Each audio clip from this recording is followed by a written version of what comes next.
Seguimos en clase ejecutiva con el Estado del siglo XXI y con el profesor Langenbacher.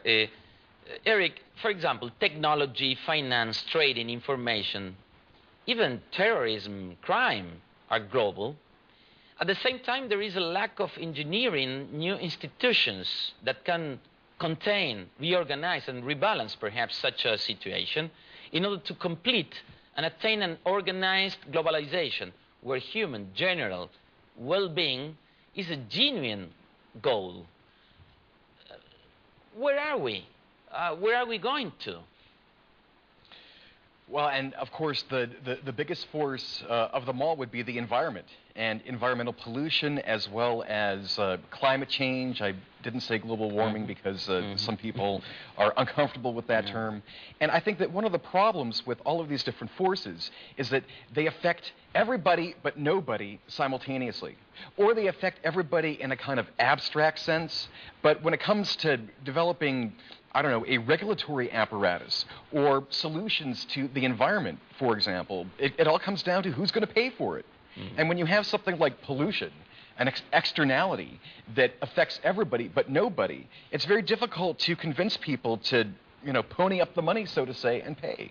And that's one of the things that I think that so many people that use this kind of idealistic language forget sometimes. You know, all these solutions are going to cost money. All these solutions mean that some people are going to be financially disadvantaged. And so the challenge is, how do we convince somebody to pay for it?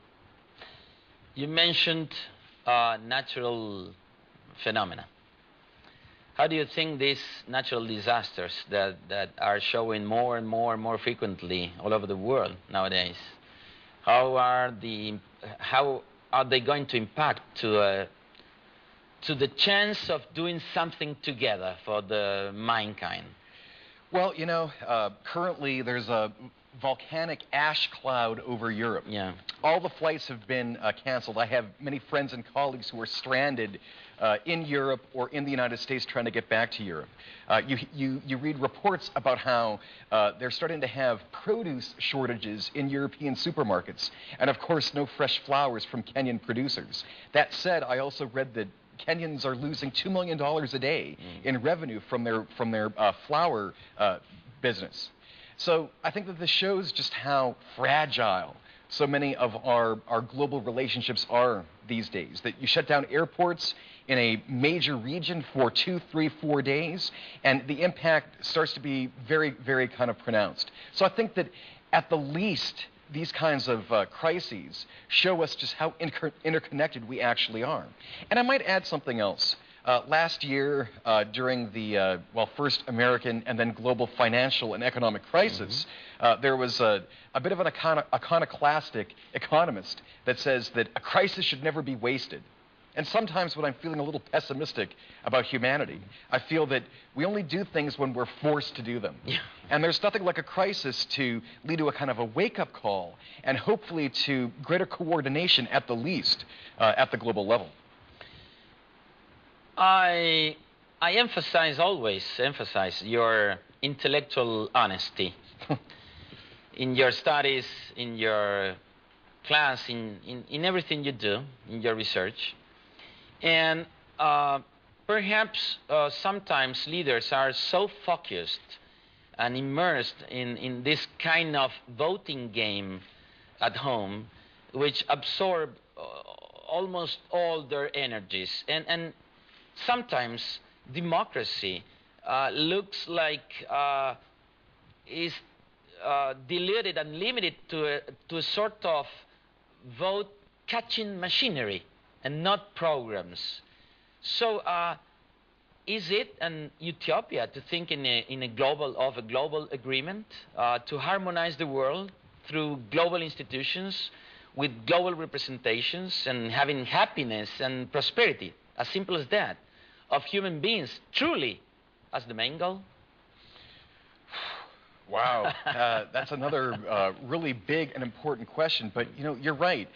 Every country that I go to, or every country that I know a little bit about, everybody complains about their political system. The Germans complain, the Americans complain, even the Argentines complain sometimes, believe it or not.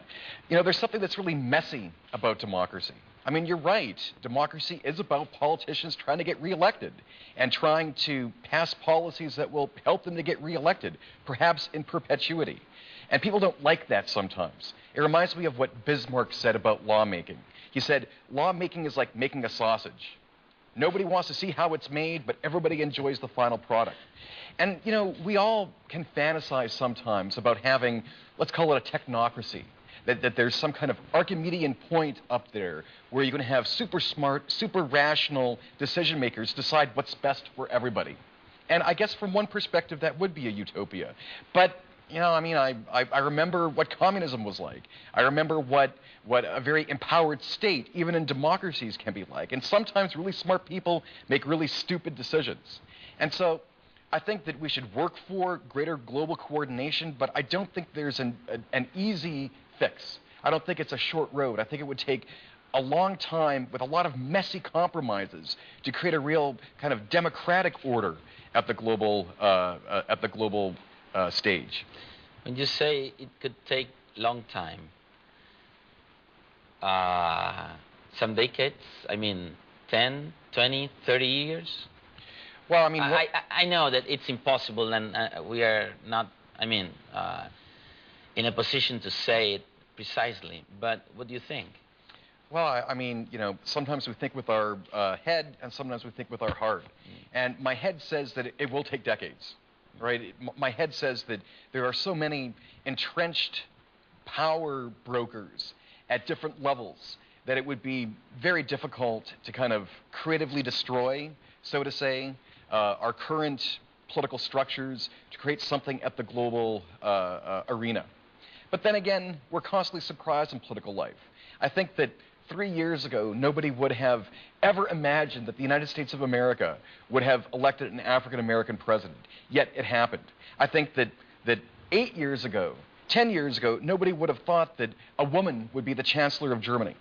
So, you know, a week can be a long time in politics, and especially if global financial and ecological crises continue, it might happen sooner than we think. But the most important thing is not to rush it, in terms of not trying to bypass democracy, not trying to bypass a democratic and a messy process to get to that stage.